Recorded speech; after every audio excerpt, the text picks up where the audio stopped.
সমন্বয়েৰে সমাজ গঢ়ি তুলিব পাৰে ইউপিপিএলৰ নেতৃত্বত প্ৰমোদ বড়ো ডাঙৰীয়াৰ নেতৃত্বত। যোৱা 5টা বছৰ ইউপিপিএলৰ নেতৃত্বত প্ৰমোদ বড়ো ডাঙৰীয়াৰ নেতৃত্বত তেখেতে বিটিচি চলালে। অঞ্চলত বিভিন্ন জাতি জনগোষ্ঠীৰ মাজত এই সংহতীয় সমন্বয় প্ৰতিষ্ঠা কৰিবলৈ সক্ষম হ'ল।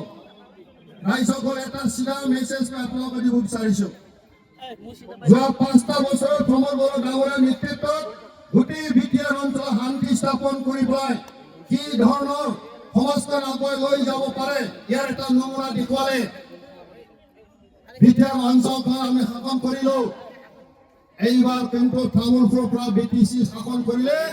এইবাৰ কিন্তু তামোলপুৰৰ পৰা অসম আমি চলাম। প্ৰমোদ বড়ো ডাঙৰীয়াৰ নেতৃত্বত এইবাৰ আমি অসম চলাম। যোৱা 5টা বছৰ প্ৰমোদ বড়ো ডাঙৰীয়াৰ নেতৃত্বত বিটিচি চলাইছে, শান্তি স্থাপন কৰি পেলাই উন্নয়ন আনিছে। এইবাৰ দিছপুৰত যাব। এইবাৰ প্ৰমোদ বড়ো ডাঙৰীয়া দিছপুৰত যাব আৰু গোটেই অসমৰ সমস্যাবিলাক সমাধান কৰাৰ কাৰণে তেখেতে ভূমিকা ল'ব। এইটো আমাৰ চিন্তা। যাব লাগিব নে নাই? প্ৰমোদ বড়ো দিছপুৰত যাব লাগিব নে নাই? দিছপুৰ চলাব লাগিব নে নাই? এইবাৰ প্ৰমোদ বড়ো ডাঙৰীয়া দিছপুৰ চলাব। কোনো কথা নাই। কোনোবা কৈছে আমাৰ প্ৰমোদ বড়ো ডাঙৰীয়া বোলে এমপি হৈ থাকিব, জিকাৰ পিছত বোলে এমএলএ এৰিব। এনেকে নহয়। প্ৰমোদ বড়ো ডাঙৰীয়া দিছপুৰ চলাব। এই কথাটো সকলোৱে জানি লওক।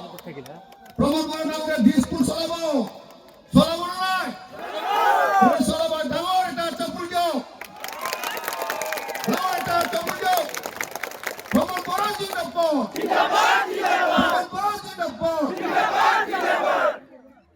আমি সকলোৱে জানো আমাৰ সন্মুখত অপজিশ্যন হ'ল আমাৰ প্ৰাক্তন স্পীকাৰ, অসম চৰকাৰৰ স্পীকাৰ বিশ্বজিৎ দৈমাৰী ডাঙৰীয়া। তেখেতে কি ধৰণৰ ব্যক্তিয়ে তেখেতে কি কাম কৰিব পাৰে আমি সকলোৱে জানো। তেখেতে এটা সময়ত আপচুৰ পৰা এমএলএ জিকিছিল তামোলপুৰৰ পৰা। তাৰ পিছত তেখেতে বিপিএফ কৰিলে। বিপিএফৰ পৰা তেখেতে এমপি হ'লে। তাৰ পিছত আকৌ কাম কৰিব নোৱাৰে তেখেতে আকৌ বিজেপি সোমাই গ'ল। বিজেপি থাকি পেলাই তেখেতে আকৌ যোৱাবাৰ পানীৰ পৰা প্ৰতিষ্ঠা কৰিলে। এতিয়া আৰু পানী থাকিব নোৱাৰে, আকৌ আহিছে তামোলপুৰত। তামোলপুৰত কিয় আহিছে? তামোলপুৰত হাৰিবৰ কাৰণে আহিছে তেখেতে। এইবাৰ তামোলপুৰত হাৰিবৰ কাৰণে আহিছে। গতিকে আমি বেছি চিন্তা কৰিব দৰকাৰ নাই। এতিয়া তেওঁলোকে হাৰিব এই কথাটো বুজি আমাৰ দুখীয়া মানুহক তেওঁলোকে গম দি পেলাই কথা ক'ব বিচাৰিছে যে তেওঁলোকক যদি ভোট নিদিয়ে অৰুণোদয় কাটিব বুলি কোৱা হৈছে। তেওঁলোকক যদি ভোট নিদিয়ে তেওঁলোকক ঘৰ নিদিব বুলি কোৱা হৈছে।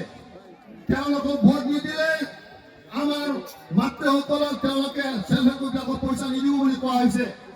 তেওঁলোকে দম দিবলৈ আৰম্ভ কৰিছে। কিন্তু এটা কথা চাওক, বৃহত্তৰ এটা ডাঙৰ বিশ্বৰ ভিতৰত ডাঙৰ দল হ'ল বিজেপি। তেওঁলোকে ভাৰত চৰকাৰ চলাইছে, অসম চৰকাৰ চলাইছে, নিজকে দুখীয়া মানুহৰ কাম কৰা দল বুলি কয়, নিজকে উন্নয়ন কৰা দল বুলি কয়।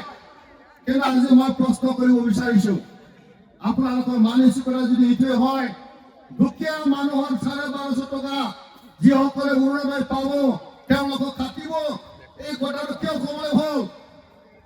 কিয় কাটিব লাগে?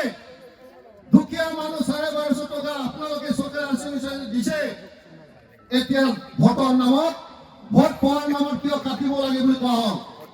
এইটো দুৰ্ভাগ্যজনক। সমাজৰ কাৰণে দুৰ্ভাগ্যজনক।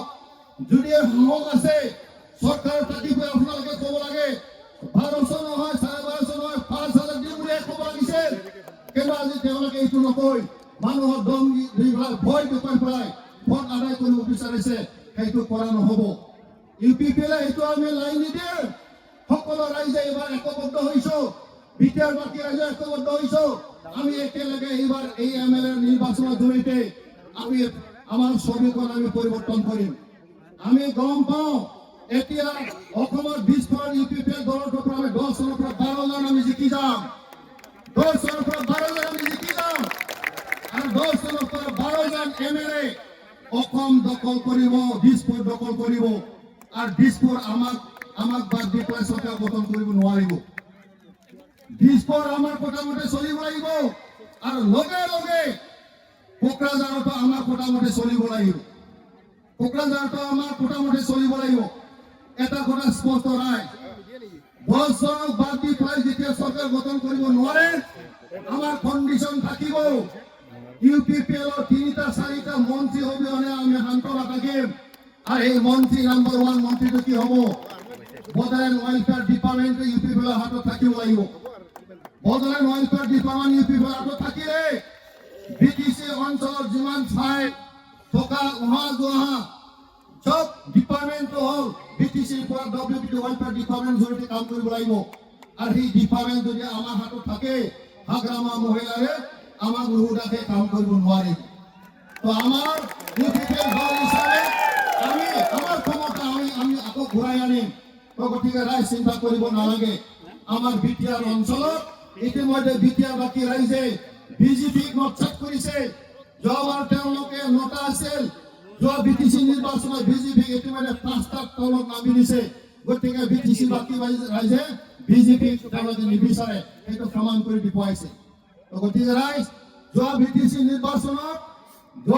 নিৰ্বাচনত ভুলক্ৰমে BPF চৰকাৰ গঠন কৰিব সক্ষম হ'ল, কিন্তু মানুহে বুজি পাইছে এতিয়া 4